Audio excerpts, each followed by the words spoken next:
quê? Consumidor primário. E o que acontece? Olha aqui, ó, nas questões de teia alimentar. Os caras estão falando, eles botam lá, por exemplo, no roedor assim, ó. O roedor será com certeza consumidor secundário. Daí o mais apressadinho, que é o que vocês fazem hoje, né? Não tem paciência para ler as questões. Você olha aqui, ó, consumidor primário, secundário. Eu sei, eu sou o cara, tá certo. Só que daí tem uma outra que diz assim, ó, o roedor pode ser consumidor primário e secundário. Daí, se for e vai conferir lá o gabarito, tá errado. Então tem que ter paciência, gente. Numa teia alimentar, você tem que analisar todas as cadeias para saber os níveis tróficos que cada indivíduo pode ter. Certo? Sim? Pode passar. Olha aqui, ó. Transferência de energia. Cai sempre também. Gente, olha aqui, ó. Como? Presta atenção. Olha aqui, olha aqui, olha aqui. Olha aqui. Seguinte. O produtor é sempre a planta, certo? Então, ó, a quantidade de matéria orgânica produzida pela planta, gente, vai sempre ser o máximo de energia disponível na cadeia alimentar, certo? Então, o produtor sempre vai ter a maior quantidade de energia, sim? Só que vejam bem, as plantas são autotróficas, por quê? Fazem fotossíntese e no processo de fotossíntese produzem glicose e oxigênio. E essa glicose e esse oxigênio a planta utiliza para quê? Para a produção de energia. Qual é o processo de produção de energia das plantas? Quem está com vontade de falar fotossíntese? Só para nós fazer uma brincadeira, levanta a mão. Ninguém? Parabéns então. Estão com vergonha de dizer, né? Então olha aqui, gente. Fotossíntese é processo de produção de alimento. O alimento é a glicose e o oxigênio. E essa glicose e esse oxigênio, a planta utiliza para quê? Para produzir energia por respiração celular, que é um processo que ela pega a glicose e o oxigênio e transforma em CO2, água e ATP, que é energia, certo? Então, como a planta produz a própria glicose e oxigênio, nós falamos que elas são autotróficas, seres que produzem o próprio alimento. Nós podemos fazer fotossíntese? Tem alguns de verdinho, né? Mas apesar de estar de verdinho, não faz fotossíntese, né, gente? E assim, ó, e se a gente não faz fotossíntese, a gente tem que pegar esse alimento aonde? Num local diferente, não temos? Sim ou não? Por isso que nós somos o quê? Heterotrópico. Hétero diferente, trópico, alimento, certo? Vai lá fora tentar fazer fotossíntese, né? Vamos lá. Gente, olha aqui, ó. Por que eu estou falando isso aí? Todo mundo, olha aqui, ó. Gente, porque a planta ela produz glicose e oxigênio, mas ela utiliza uma parte, não utiliza? Então, quando o consumidor primário for se alimentar desse produtor, ele vai ter disponível 100% daquela glicose produzida? Não. Então, ele vai ter uma quantidade menor de energia, certo? Quando o primário aqui, ó, o consumidor primário utilizar esse alimento, o que ele vai fazer? Vai utilizar uma parte para produção de energia, uma parte para formar suas estruturas corporais e o resto ela vai eliminar, não é isso? Sim? Então, quando o consumidor secundário for se alimentar do primário, não vai ter uma quantidade menor de energia?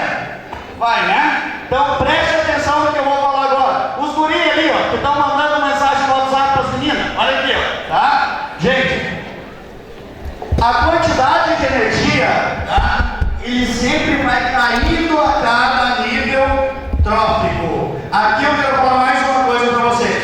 Então a gente diz que a quantidade de energia, ela é unidirecional, porque ela vai decaindo a cada nível trófico, certo? Sim? E a matéria é o quê? Cíclica. Por quê? Porque nas cadeias alimentares, a matéria, qual matéria? Matéria orgânica, matéria inorgânica. Os produtores não pegam inorgânica e produzem matéria orgânica? Sim ou não? Os decompositores não pegam matéria orgânica e transformam em inorgânica?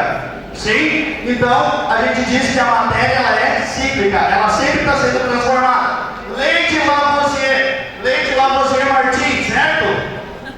Não, gente, Leite Lavoisier só, né? Então, assim, ó, na natureza, nada se perde, nada se cria, tudo se... Achei que ia dizer copia. Não, transforma, certo? Porque a matéria ela é cíclica, certo? Sim? Pode passar. Gente, aqui é uma outra coisa importante, sucessão ecológica, né? Isso aqui, inclusive, aqui é uma outra dica, não é Enem, cai no Enem muito isso aqui, mas também vou dar uma dica para quem faz prova da PF, por exemplo. Faz 2 anos que cai esse sucessão ecológica, né? Olha aqui, ó. Gente, sucessão ecológica ela pode ser primária ou sucessão secundária. O que é sucessão ecológica? São transformações que vão ocorrendo nos ambientes, tá? E essas transformações vão levando à formação de novas imagens, então, nesse ambiente. Como, por exemplo, aqui, ó. Sucessão primária.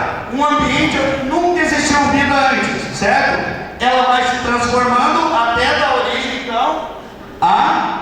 Meu Deus, agora já era, tá? Vamos lá, volta lá. Aqui, ótimo, obrigado. Ótimo. Na sucessão primária, então não existia vida, ocorreu uma transformação e formou, por exemplo, uma floresta tropical aqui, né? Então vejam bem, quais são os 3 estágios de uma sucessão? As pioneiras, que são os primeiros seres vivos que surgem ali, as transitórias, que são seres vivos que surgem no processo de transformação, e a última comunidade que surge ali é a comunidade clímax. O que é uma comunidade clímax? Quando existe um equilíbrio entre taxa de fotossíntese e taxa de respiração, certo? E aonde que a gente encontra isso? Em florestas tropicais, tá? Então, ó, sucessão primária, onde nunca existiu vida, se forma uma floresta tropical. Qual é a diferença da sucessão secundária? Na sucessão secundária, ela ocorre aonde? Em locais onde já existia uma floresta tropical. Olha aqui! Onde já existia, então, uma floresta tropical, e existiu, então, um acidente natural. Por exemplo, uma queimada que destruiu aquela vegetação. Essa vegetação ela pode se transformar e se formar de novo uma floresta tropical ali. Quando volta, se recupera uma floresta no local onde ela já existia, a gente chama isso de sucessão secundária. Tá tranquilo? Pode passar. Aqui, ó, gente, por favor. Ó, gente, interações ecológicas, relações ecológicas, tá? As relações ecológicas são relações entre seres vivos, como alguns namorados que estão aqui, né? Eles estão interagindo, alguns que estão tentando as outras, né? Também é uma interação ecológica. Gente, nas interações ecológicas, elas podem ser, primeiro, harmônicas ou desarmônicas. Isso aqui caiu ano passado também, tá? Olha aqui. As harmônicas é quando ocorre uma interação e nenhum indivíduo sai prejudicado dessa interação, tá? Então eu chamo de interação harmônica. Quando alguém sai prejudicado, eu chamo de interação desarmônica, certo? Daí sempre tem aquele que pergunta assim, tá, gente? Olha aqui, ó. Sempre tem algum que diz o seguinte: tá, mas quando ocorre uma interação, que um sai beneficiado e o outro prejudicado. Gente, olha aqui, ó. Alguém saiu prejudicado é desarmônica. Ninguém saiu harmônica, certo? Essas interações podem ser intraespecíficas ou interespecíficas. O que é uma relação intraespecífica? Relações entre indivíduos da mesma espécie.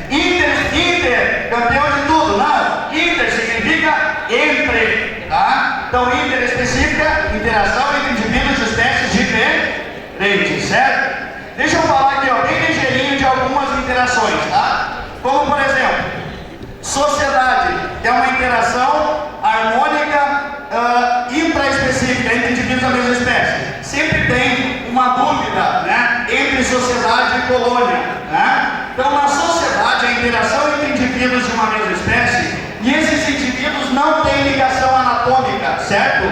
Como, por exemplo, uma sociedade de abelhas, né? Uma sociedade de formigas. E dessa sociedade aí, pode ter divisão de trabalho ou não, certo? Qual é a diferença para a colônia? Gente, colônia é quando os indivíduos de uma mesma espécie têm ligação anatômica, certo? Então, por exemplo, bactérias, elas são ligadas uma na outra, tá? Então isso a gente, olha aqui! Isso aí a gente chama de colônia, certo?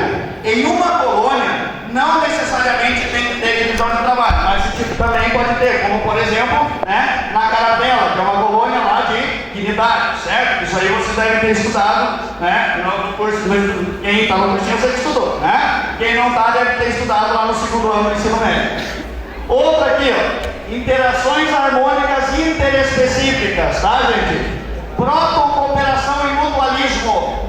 Nessa os dois indivíduos envolvidos, eles saem beneficiados, certo? Qual é a diferença de protocooperação e mutualismo? Olha aqui, na protocooperação não tem ligação anatômica, tá tranquilo? Como por exemplo lá, o passarinho que fica em cima do boi e se alimenta do carrapato, certo?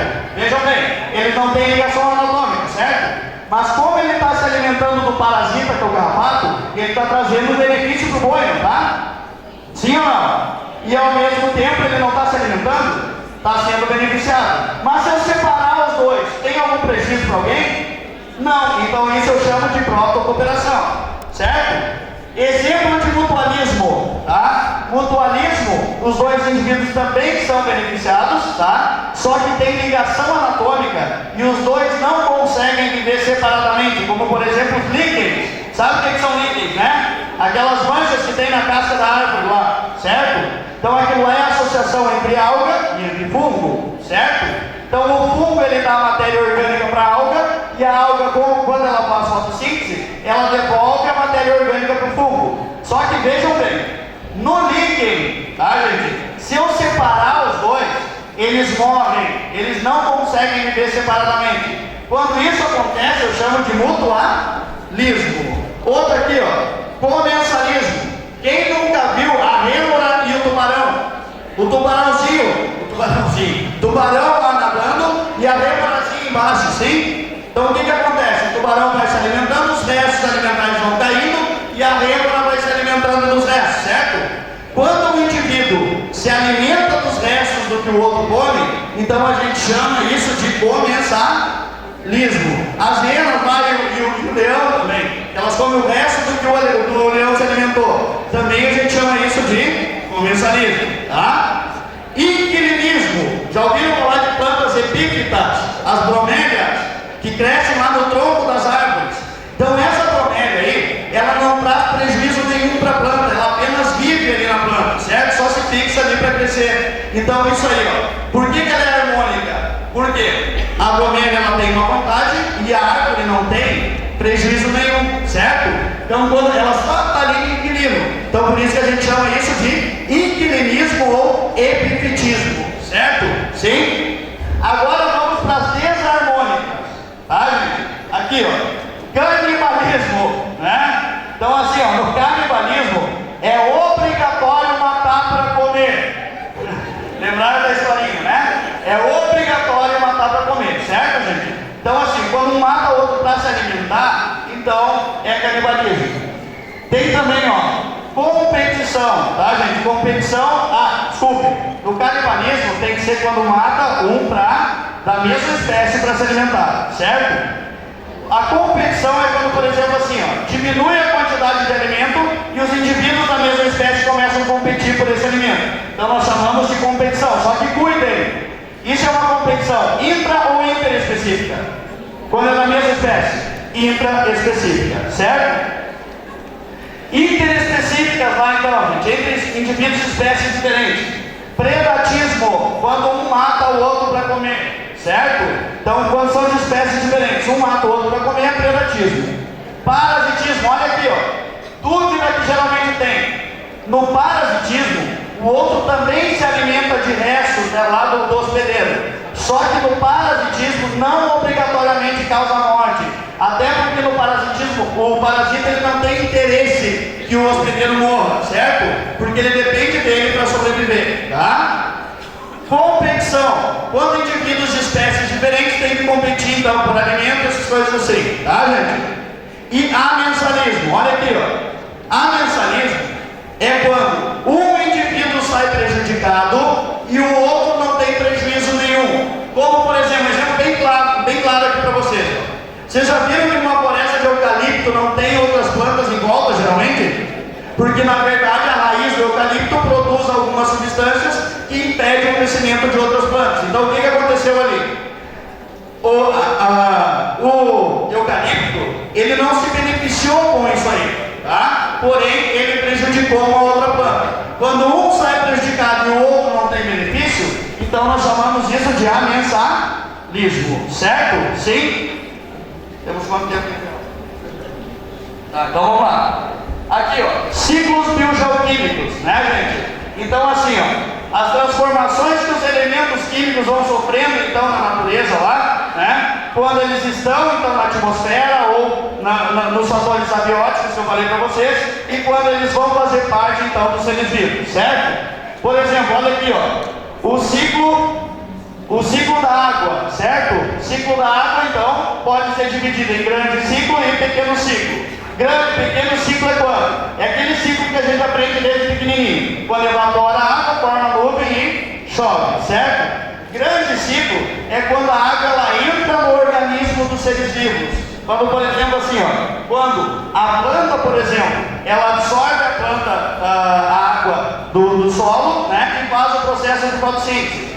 Essa água vai passar a fazer parte das moléculas orgânicas, certo? Como, por exemplo, da glicose. Então, ela vai entrar nos organismos, né? Só que o que a gente falou aqui na cadeia alimentar? Quando um animal se alimenta do produtor lá, ele vai pegar essa matéria orgânica e produzir novamente matéria inorgânica.